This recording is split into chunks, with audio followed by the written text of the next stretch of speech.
नमस्कार। मैं आपकी होस्ट और दोस्त वर्षा दुबे आप सभी का हमारे शो गर्भ संस्कार में बहुत बहुत स्वागत करती हूँ। दोस्तों, गर्भ संस्कार एक ऐसा शो है जहां हम आपके और आपके गर्भ में पल रहे बच्चे के स्वास्थ्य और संस्कारों पर बात करते हैं।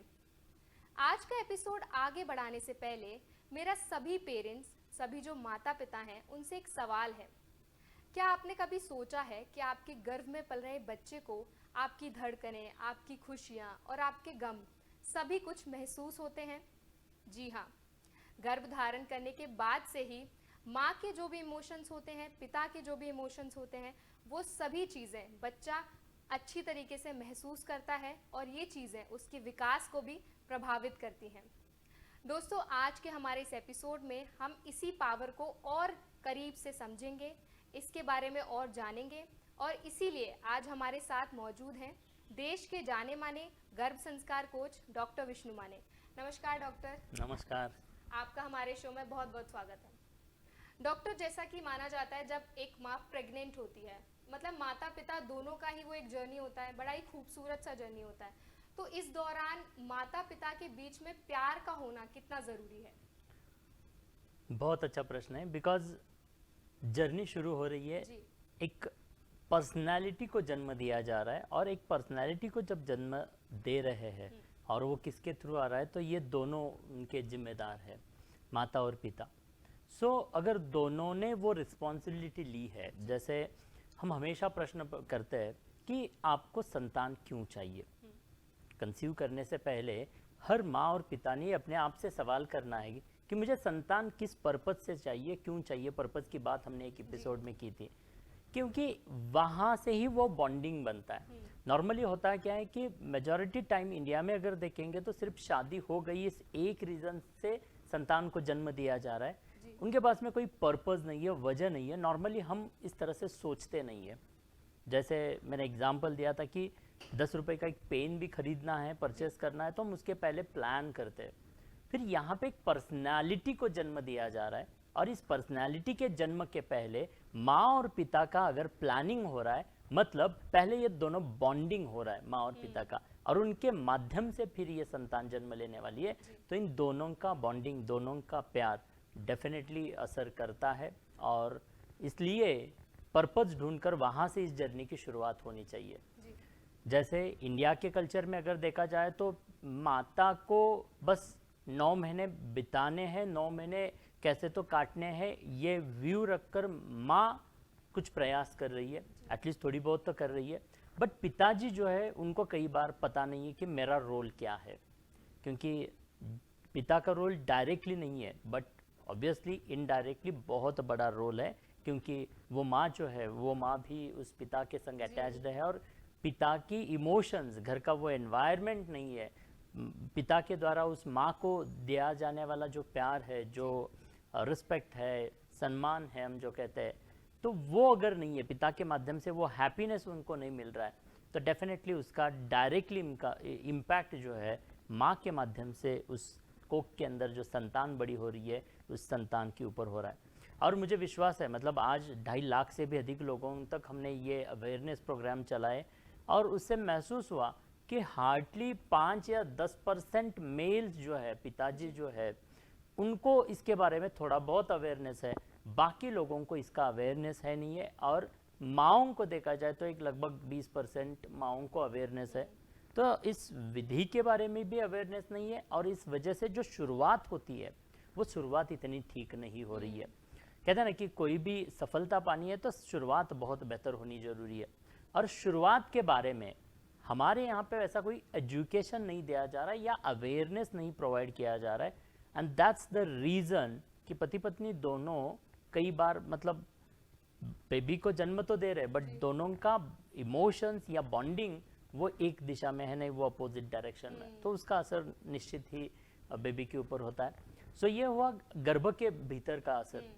हम सब जानते हैं कि गर्भ के भीतर ही नहीं बट जन्म के बाद भी माता पिता के बीच में कुछ 19-20 है, कुछ झगड़े हैं, तो उसका भी कितना बड़ा असर होता है। 13 इयर्स जब हमने टीनेजर डेवलपमेंट के लिए काम किया, तब महसूस हुआ कि बच्चे जब आते हैं, बच्चों के अंदर भड़ास है माँ और पिता के झगड़ों को लेकर। मतलब वो परेशान है, वो उनकी अपनी लाइफ जीना चाहते हैं, कुछ करना चाहते हैं, कुछ बनना चाहते हैं, बट घर के जो झगड़े हैं, घर के जो इश्यूज है, उसमें ही वो बेबी का जो टैलेंट है या उनको जो कुछ करना है वो कहीं तो सप्रेस हो रहा है। जी। और मतलब वो बहुत बड़ा टॉपिक है, उसके ऊपर पूरा बहुत एक एपिसोड हम बोल कर सकते हैं, सकते हैं। इतना बड़ा टॉपिक है। तो यस, माँ और पिता का मतलब जो रिलेशनशिप है, जो दोनों का बॉन्डिंग है, वो बेबी के बेहतर बनने के लिए निश्चित ही असरकारक है और वो बहुत इम्पॉर्टेंट है।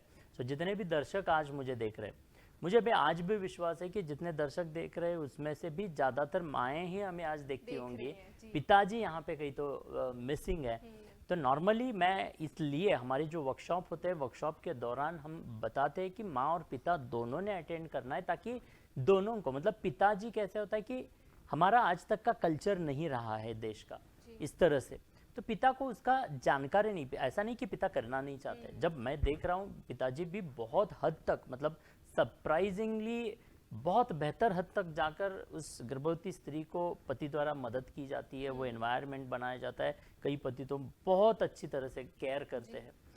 बट ये कब होता है, मतलब पीपल आर देयर, वो केयर करना भी चाहते हैं, बट उनको पता नहीं है, ये अवेयरनेस है नहीं है, एंड दैट्स द रीज़न कि वो नहीं कर पाते।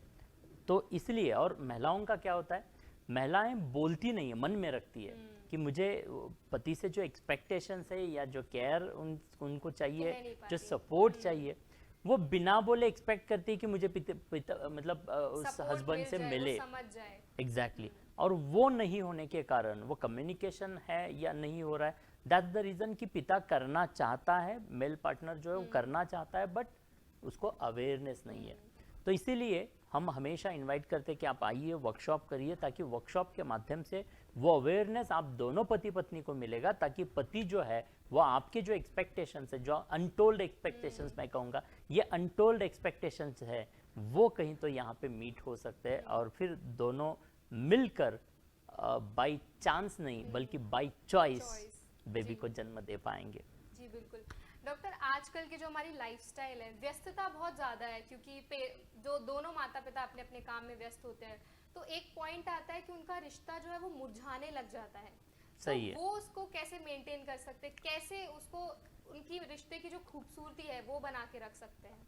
दो शब्दों में कहा जाए तो मतलब रिश्तों में सबसे इम्पोर्टेंट दो चीज़ें हैं, that is care and respect. So care and respect, हर पत्नी ने पति के बारे में केयर और रिस्पेक्ट किया और हर पति ने पत्नी के बारे में केयर और रिस्पेक्ट किया, तो डेफिनेटली ये रिश्ते और भी बेहतर बन सकते हैं, एक दूसरे को अंडरस्टैंड करके केयर।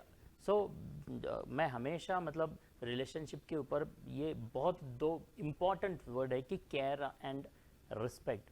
यदि आप ये देने की कोशिश करना शुरू कर देते हैं, एक दूसरे के लिए आप जब देना शुरू कर देते हैं, तो ऑटोमेटिकली आपको जो चाहिए वो मिलना शुरू हो जाता है।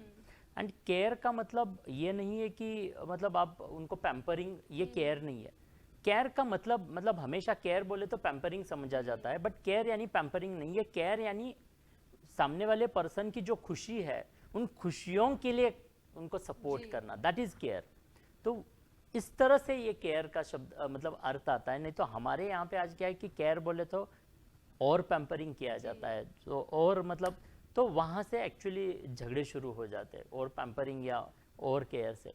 So care in the sense कि सामने वाला जो पार्टनर है, बंदा है, उसको उनकी हैप्पीनेस के लिए मदद करना या उनके हैप्पीनेस के लिए उनको इनकरेज करना। सो ये फैक्टर अगर हर पति पत्नी ने अंडरस्टैंड किया, और जैसे कहा कि प्लान करके, प्रेगनेंसी भी बाय चांस नहीं बाय चॉइस होनी चाहिए, तो वो प्लान करके अगर करेंगे तो वो क्लैरिटी रहती है दोनों के बीच में। नॉर्मली होता क्या है, क्लैरिटी नहीं है, जैसे कि कंसेप्शन तो हो चुका है, अभी क्या करे, ना फाइनेंशियल के रिलेटेड कुछ सोचा है, ना बाकी बहुत सारे प्रॉब्लम्स हैं उनके बारे में सोचा है, बट अभी आया है तो क्या करे। सो इस कंफ्यूजन में, इस उलझन में आगे बढ़ते इस जर्नी में, और फिर आगे जाके प्रॉब्लम्स होते हैं, बिकॉज होने ही वाले, वैसे कुछ प्लान नहीं है। तो जैसे कि मैं आज यहाँ स्टूडियो में आया हूँ, हमारा इंटरव्यू चल रहा है, अगर यहाँ पे प्लान नहीं होता तो क्या हमारा इंटरव्यू हो पाता? सो सेम वैसे बेबी आ रहा है, बट उसका प्लानिंग अगर नहीं किया है माता पिता ने, तो डेफिनेटली दोनों के बीच में झगड़ा ही होने वाला है, और अल्टीमेटली उसका असर इफेक्ट बेबी के ऊपर होने वाला है। डॉक्टर, जैसे जब बच्चा, जैसे आपने बोला कि प्लानिंग के साथ बेबी को लाइक लाने की कोशिश करो दुनिया में, तो मेरा एक और सवाल था कि जब हम बच्चे, जब लाइक पेरेंट्स प्लान करते हैं कि अब हमें ये बच्चा करना है, तो अभी हमने माता पिता के रिलेशनशिप की बात की कि वो कैसे एक मेंटेन कर सकते हैं, तो उसी से एक और सवाल है कि जब हम बच्चे की बात करते हैं तो माता पिता के रिलेशन की बात की, तो माता पिता बच्चे के साथ अपना रिलेशन कैसे मेंटेन कर सकते हैं, क्योंकि सिर्फ माँ का ही बच्चे की तरफ एक क्या बोलते हैं प्रेम भाव होना जरूरी नहीं है, लेकिन पिता माता पिता दोनों का ही होना बहुत जरूरी है। सी रिलेशंस का साइंस है जी जो कि हमें ना किसी एलकेजी से लेके पीएचडी तक के किसी सिलेबस में सिखाया जाता है। जी इंसान जो है वो रिलेशनशिप में रहता है, ग्रुप में रहता है, रिलेशंस इंपॉर्टेंट है, बट उस रिलेशंस के ऊपर हमें सिखाया गया है। जो वर्ड्स मैंने बताए थे कि केयर और रिस्पेक्ट, सो जब वो संतान देख रही कि मेरी माँ मेरे पिता को रिस्पेक्ट कर रही है, केयर कर रही है, तो वो कल्चर बनता है। बेबी जो है जन्म के साथ में कुछ बुराइयाँ या अच्छाइयाँ नहीं लेकर आ रहा है, वो बाई बर्थ ब्लैंक मेमोरी लेकर आ रहा है। सो यहाँ आने के बाद उसी माता पिता के बिहेवियर, माता पिता से जो ऑब्जर्व कर रहा है, वही ऑब्जर्वेशन से बेबी वैसे ही एक्शंस कर रहा है। सो अल्टीमेटली बेबी के जो रिएक्शंस या एक्शंस है, आगे की जो जर्नी है, वो इन दोनों के एक्शंस और रिएक्शंस का रिफ्लेक्शन है। सो इन दोनों का एक्शन जो है वो बहुत इंपॉर्टेंट है। प्रॉब्लम क्या होता है, छोटा सा बच्चा है, उसको क्या समझता है, ये एक बहुत बड़ी गलतफहमी होती है। उल्टा मैं कहता हूँ कि जैसे हम मोबाइल फ़ोन मार्केट से नया लेकर आते हैं, अनबॉक्स करते हैं, तो वो नया है, इसका मतलब कि उसकी पावर्स अब भी मतलब 100% पावर है, वो अभी यूटिलाइज्ड नहीं है, एकदम फ्रेश है, बहुत सारी मेमोरी, उसकी कैपेसिटी अभी बाकी है, फ्रेश कैपेसिटी वो ज़्यादा ले सकता है। सेम वैसे जब बच्चा आ रहा है, बच्चा आया तो उसकी कैपेसिटीज सारी फ्रेश है, वो बहुत कुछ लेने वाला है, बहुत कुछ ग्रहण कर रहा है, ग्रास्प कर रहा है। और ये ग्रास्पिंग के दौरान अर्ली एज में पहले 5 साल के दौरान लगभग ये बेबी का बिलीफ सिस्टम बन जाता है।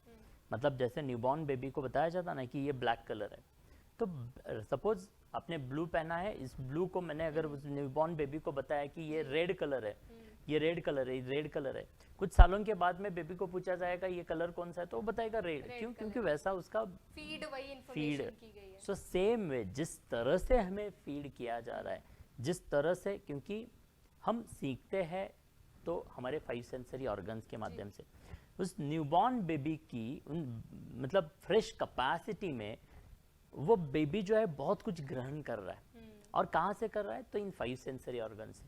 सो 5 सेंसरी ऑर्गन्स के लिए माता पिता क्या छोड़ रहे हैं, किस तरह का एक्सपीरियंस दे रहे हैं उस बेबी को, उसके ऊपर निर्भर करता है आगे बेबी कैसे बिहेव करने वाला है। हमने बात की गर्भ संस्कार के माध्यम से कैपेसिटीज बेहतर बनाई जा रही है, वो ग्रहण क्षमता बेहतर बनाई जा रही है, अभी वो क्षमताएं अच्छी बनी है, बट बाहर आने के बाद में डकैती, चोरी, खून खराबा, ऐसा नॉलेज अगर वो बेबी ग्रहण करेगा तो उसमें भी वो शातिर या माहिर बन जाएगा। और जैसे कि स्पिरिचुअल कंटेंट है, कुछ अच्छा है, कुछ डायरेक्शंस है, कुछ दिशाएं हैं, जैसे मतलब स्पोर्ट में है, तो ऐसे उस रिलेटेड नॉलेज दिया जाएगा तो वो भी बहुत जल्दी ग्रहण करने वाला है। सो बेबी आपसे अच्छे और बुरे दोनों चीज़ों को ऑब्जर्व करके ले रहा है। सो माता पिता ने उसे ध्यान रखना है कि आपके एक्शंस बेबी के रिएक्शंस बनने जा रहे हैं। तो आपका जिस तरह का एक्शंस है, जिस तरह का, सो दैट्स वाई आपने आज का जो विषय लिया है कि relations between mother and father, उन दोनों माता पिता के, मतलब ये जो इग्नोरेंस होता है वो शायद आज हमारे दर्शकों उनको समझ में आ रहा है कि बच्चा छोटा नहीं है, बल्कि वो आप मतलब हम अभी बूढ़े हो गए, हमने मतलब बाई बर्थ हमारी जो मेमोरी थी वो मेमोरी धीरे धीरे भरती गई। जैसे नया मोबाइल फ़ोन लाया, साल 2 साल के बाद में वो पूरा हैंग होने लगा है, स्लो हो चुका है। हमारा भी वैसा होता है, हम जैसे जैसे बुढ़ापे की ओर जाते हैं हमारी मेमोरी स्लो हो जाती है, हमारा सब कुछ स्लो हो जाता है। बट जब न्यूबॉर्न है, नया है, तब क्या है, बेस्ट कैपेसिटीज़ के संग है। तो आपकी संतान जो है वो बेस्ट कैपेसिटी के संग आई है, फ्रेश कैपेसिटीज़ है। आपके बिहेवियर्स को, आप जो एनवायरनमेंट दे रहे हैं उस एनवायरनमेंट को ये बेबी ऑब्जर्व करके बिलीफ सिस्टम में डाल रहा है। सो जैसा बिलीफ सिस्टम बनाएंगे आप, वैसी ही संतान आगे जाके बनने वाली है। कैपेसिटीज़ शायद गर्भ संस्कार की है तो अपने कैपेसिटीज़ बेहतर बनाइए, अभी बेहतर कैपेसिटी को बेहतर एनवायरनमेंट देना ये माता पिता का काम है। काम है।